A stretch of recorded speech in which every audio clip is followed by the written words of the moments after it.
guys, good afternoon. Ay, sorry, good morning pala. Maaraw kasi feeling ko ano na eh. Anyway guys, no? Okay, going ako ngayon to sa AP Cargo, no?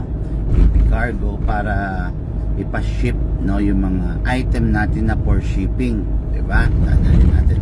Ngayon guys, no, due to implementation of the bubble ng IATF, no, regarding sa sitwasyon natin ngayon sa pandemic COVID-19, nag-implement sila ng bubble areas, no, may tinawag silang bubble areas, which is yun, Manila, no, Laguna, Cavite, Rizal, and Bulacan.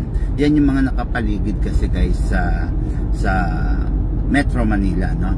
Ang epicenter kasi ng COVID na sinasabi nila, pati yung new strain, is the Manila, no. Pinipigilan nila yung ano, kumalat pa doon sa mga karatig na probinsya, no. Kaya ngayon guys, no, meron tayong konting changes, no, sa schedules para na rin pagsunod doon sa bagong batas na ginawa nila, no.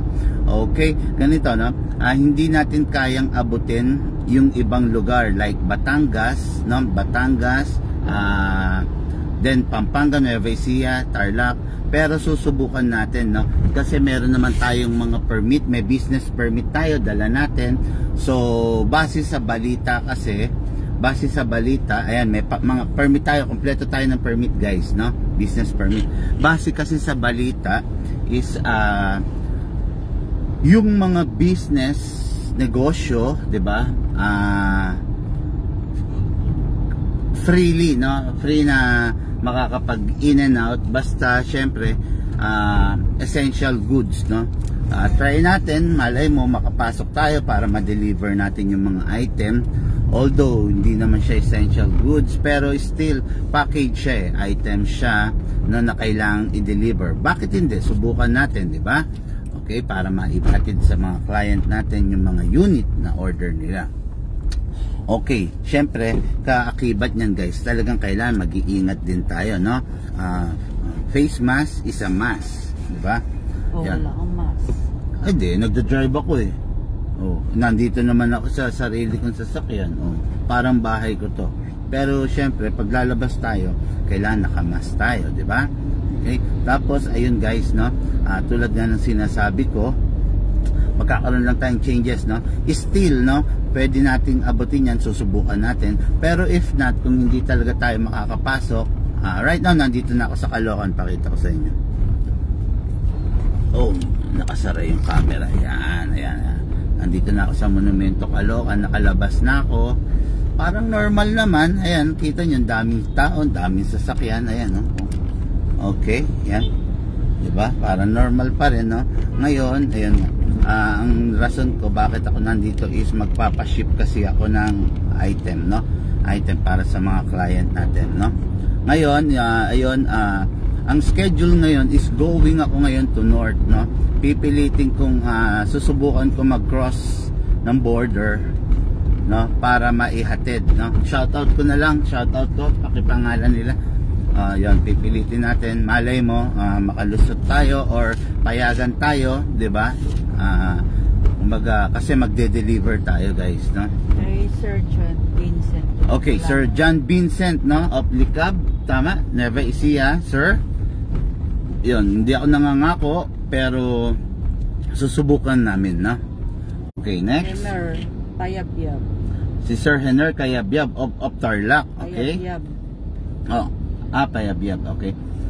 Sir Ronald Apable, no, of Bacolor, Pampanga, at saka si Sir June David of Dolores San Fernando, no, taga San Fernando si sir. Susubukan natin sir, dadalhin natin yung mga item nyo ngayon, no. Ngayon, still tuloy pa rin tayo sa south, no. Sa south ang schedule natin is on kailan? Thursday, going tayo dyan to, may mga orders na kasi tayo, 5 na, no. Ano yun, Bacoor, Cavite, San Pedro, Laguna. May Bacoor ba tayo? Andali, meron yan. Silang Cavite. Okay, Silang Cavite. Okay, then sa San Pablo, Laguna. Okay, sa San Pedro, Laguna, at saka sa Cavite, Silang. Okay, dalawang Silang. Silang. Dalawa. Okay, dalawang Silang, isang San Pedro, isang San Pablo. Ayan, mga nakapila na yan, no? Ba't traffic dito? Doon na lang tayo sa Avenida. Matagal dito. Okay, yun. Yun, no, guys, no? Tuloy na tuloy tayo dyan ang schedule natin dyan. Kaya, ayan, posted yung mga bago naming numbers, no? Posted yung bago numbers para makakadirekta kayo ng pag-message sa amin, guys, no? Okay? Kaya, mag-call or message na kayo kung gusto nyo magpasabay ng item. Okay? Kung gusto nyo right on the spot, ma-demo sa harapan nyo, right on the spot, mahawakan nyo, ma-inspect nyo yung item nyo, then ide-demo natin before nyo bayaran, mag-message or hindi, mas maganda guys, call na kayo para mabilis. Call. Kung wala kayong pang-call at sure order naman kayo, i-message nyo sa amin guys yung cellphone number nyo, kami yung tatawag sa inyo. Okay? Ayun. So far, yun lang muna. Simple announcement lang to, mabilisan lang. Ayan, napakita ko sa inyo. Okay? Yan. Nandito na ako sa monumento, no? Magpapaship tayo sa ating courier. Yan, nandito na ako, monumento Caloocan. Yan. So far, normal, oh. Daming tao. Parang wala namang pinagkaiba. Hindi lang natin alam, guys, doon sa tinatawag nilang bubble areas, no? Yun sa border. Okay, guys, yun lang muna. Maraming salamat, and have a blessed Tuesday morning, Tuesday. Have a blessed Tuesday, no? Sa inyong lahat at magdasal tayo, no? Ingatan nawa tayo ng Panginoon, yung pamilya natin, yung mga anak natin, ingatan nawa ng Panginoon. Guys, thank you. God bless. God bless.